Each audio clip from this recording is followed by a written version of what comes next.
Sadaqallahul Azim. Ini tentang di alam kubur, di alam barzah.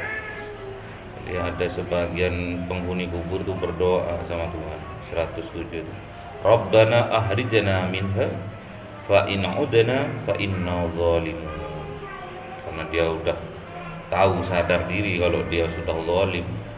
Setelah di alam kubur itu diperlihatkan balasan yang akan dihadapinya besok tatkala yaumil qiyamah, dia minta dikembalikan, dikeluarkan dari alam kubur. Kami enggak akan melakukannya lagi kezaliman itu ya Allah. Kalau kami tetap melakukan berarti kami memang betul-betul orang yang zalim. Tanya sama Allah ini 112. Qala kam labitum fil ardi adad sinin.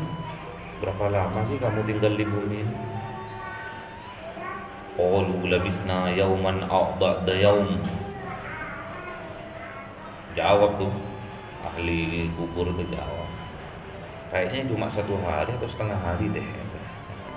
Saking sebentarnya kita itu hidup di atas bumi itu, saking sebentarnya, jadi seolah-olah hanya 1 hari atau setengah hari aja. Fas'alil adin, tanyalah bagi orang yang pandai berhitung. Jadi kalau sampai dihitung-hitung cuma tinggal di dunia ini hanya 1,5 jam saja. Qala illa bistum illa qalil. Jawab Allah itu, kamu sebetulnya tinggal di bumi ini hanya qalilan, hanya sebentar. Lau annakum kuntum ta'malun. Jikalau kamu termasuk golongan yang pandai berfikir. Jadi ini penyesalan yang amat sangat dari ahli kubur, ahli barzah. Jadi dia diperlihatkan sama Allah itu amalan yang bakal dijaza, yang akan dibalaskan besok di yaumil qiyamah sudah diperlihatkan. Di alam barzah itu bisa melihat alam masa depan dan alam dunia.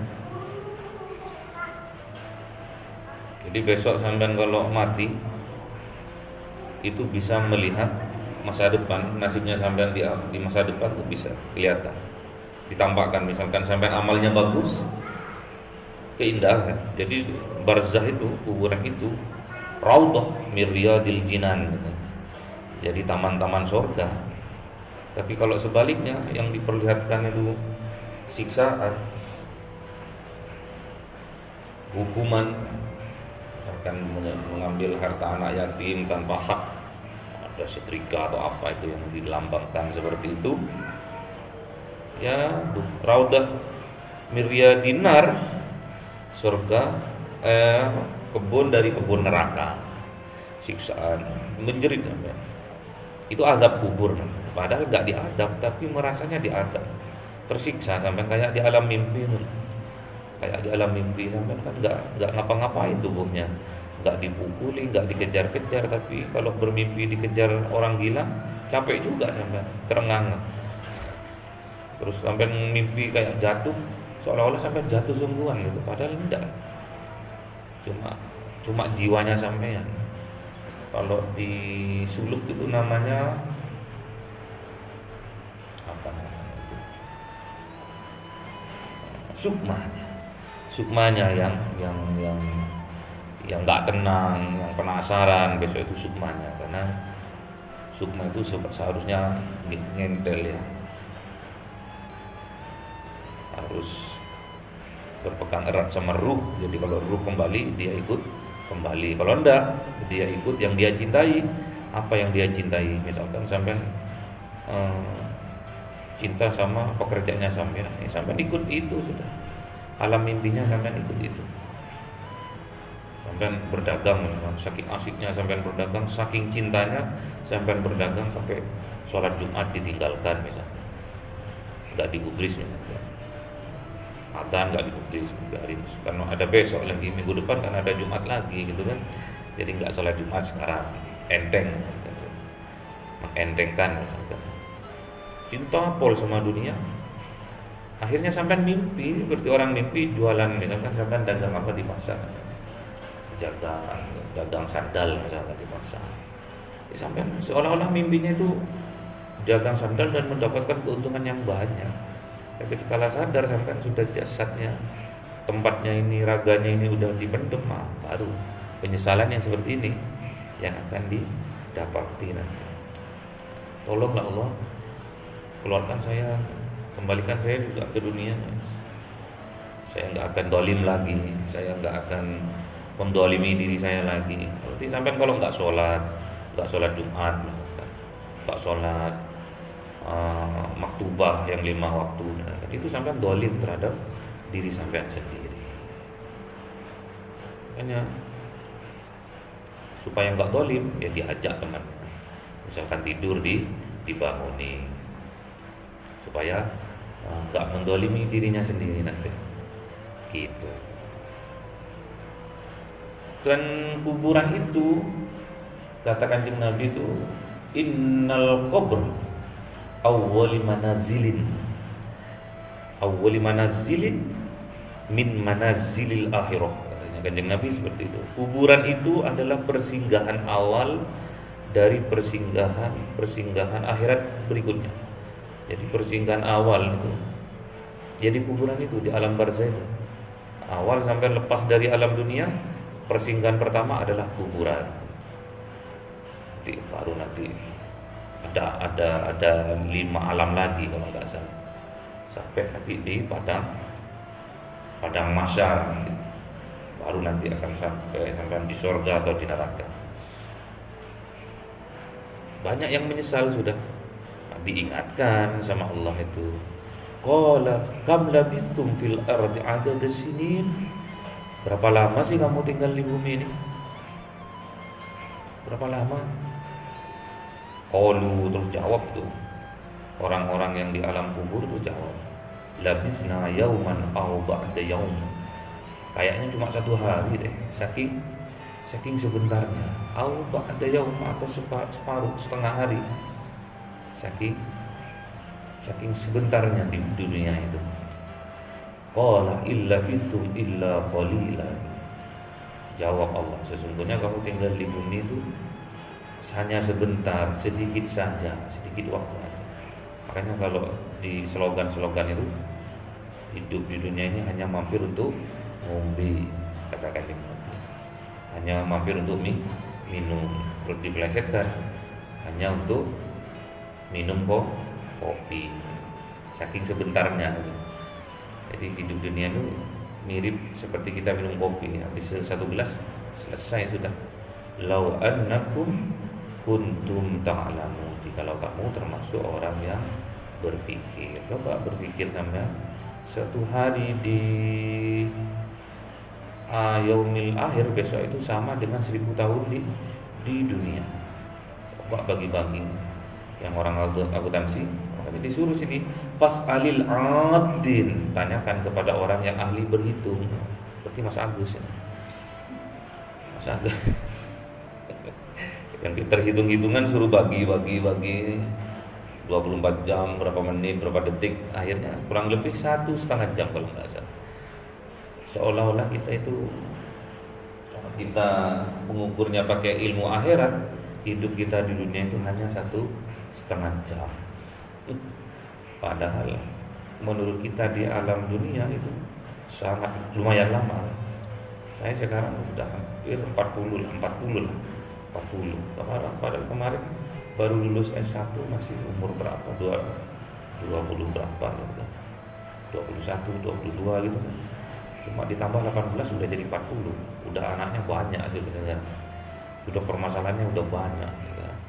Sudah cara berpikirnya sudah berubah dari yang mahasiswa sudah menjadi orang tua sekarang sudah. Yang difikirkan nggak bisa kita mengakal-ngakali lagi karena kita sudah punya anak. Masa buat anak kok main-main gitu kan? Yang terbaik buat anak, cintanya sama anak yang sungguh-sungguh gitu. Kalau di alam kubur sudah digambarkan kita itu besok yang kita hadapi itu baik gitu. alam surga yang kita lihat, jadilah raudhah miriyadil jinan, jadilah itu taman-taman surga. Jadi akan kita senang di alam surga itu, senang kita melihat besok, senang. Sebaliknya tatkala kita melihat alam akhirat itu besok, kita itu akan mendapat siksaan, itu juga raudhah juga, tapi min riyadin nar, jadi taman-taman neraka. Bayangkan sampean, tersiksanya sambil nunggu sampai yaumil qiyamah. Sampai kapan yaumil qiyamah itu? Mulai dulu bilangnya dunia sudah akhir zaman sampai kapan? Kalau saya hitung itu kita ini belum nyampe seperempatnya perjalanan menuju akhirat. Mulai sekarang itu belum nyampe seperempatnya, masih lama. Jadi nggak usah takut sampai kiamat. Yang kita takuti adalah kiamat sughra, kiamat diri. Karena tidak menutup kemungkinan ada saudara kemarin umur 47 sudah meninggal, tetangga juga sekitar 47 sudah meninggal, terus wakil bupati Pamekasan kemarin juga meninggal, masih muda, masih 30-an, sudah banyak meninggal. Ada teman saya waktu kuliah juga umur 30-an juga meninggal. Jadi nggak jadi patokan umurnya Kanjeng Nabi 63 itu, nggak jadi patokan. Makanya persiapkan diri sampean tuh menghadapi kiamat sughra. Nggak usah sampean pikirkan tuh kiamat kubro itu, sampean nggak akan, saya yakin nggak akan mendapati kiamat kubro, masih lama. Nanti sampean baru tidur bermimpi indah di dalam kubur, baru kiamat, nggak masalah. Dan juga di alam barzah itu bisa melihat dunia. Jadi kelakuan anaknya sampean, besok sampean bisa lihat. Kalau sampean melihat anaknya sampean soleh, sampean akan tersenyum bahagia di sana. Tapi kalau sebaliknya, anak-anaknya sampean besok berantem satu sama lain, berebut harta warisan, misalnya, kurang pendidikan agamanya, misalkan ibadahnya enggak sama sekali, cuma rebutan harta warisan, wah sampai neraka di sana, tengkar, bermusuhan, anaknya sampai. Dilihat kita dari kelakuan kita sekarang. Kalau kelakuan kita ke temannya baik, insya Allah kita punya anak keturunan baik. Kita ke saudara-saudara kandung kita baik, insya Allah juga anak keturunan kita baik-baik saja. Dan doakan, karena doanya orang tua itu diistijabah sama Allah. Karena cinta orang tua itu pakai rasa kalau berdoa sama anaknya itu, pakai rasa. Makanya jangan curhat yang aneh-aneh kalau sama orang tua itu. Curhat yang happy aja, gak usah curhat yang sedih-sedih, karena 10 kali lipat perasaan orang tua itu. Sampai curhat, Bu, aku nggak makan di sini, was, dredeg langsung itu. Kandungannya ibu itu sampai tempat pertamanya sampean dulu itu akan bergetar di situ. Misalkan, Bu, saya jatuh tabrakan, waduh.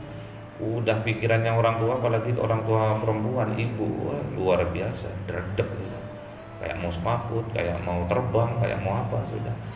Saking takutnya terjadi apa-apa sama buah hatinya. Kabari yang indah-indah. Cuma sakit sedikit enggak usah telepon lah. Cok malam.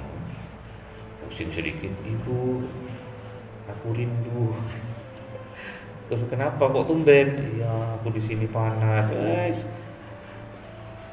Nggak ada yang ngerokin, minta tolong sama teman tetangga kamarnya, ngerokin dong, sudah selesai. Minum Mixagrip, makan yang banyak, sembuh sudah.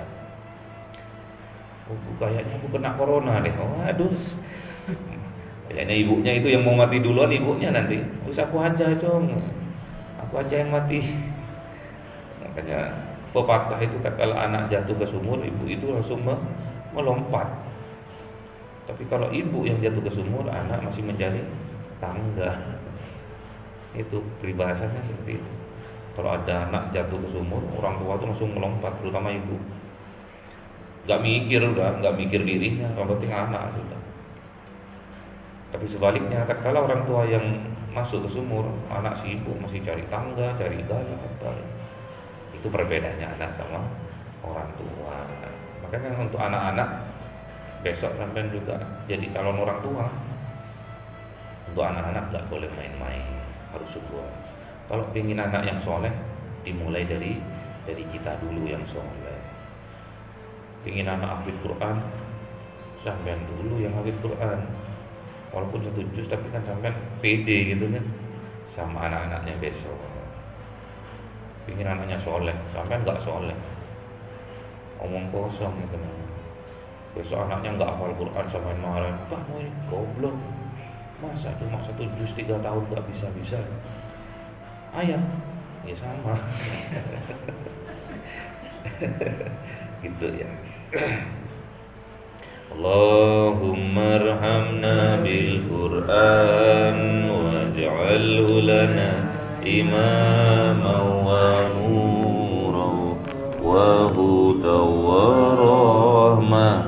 Allahumma dhakkirna minhu ma nasina wa 'allimna minhu ma jahilna warzuqna tilawatahu ana al-laili wa atrafan nahar waj'alhu lana hujjatan ya rabbal alamin.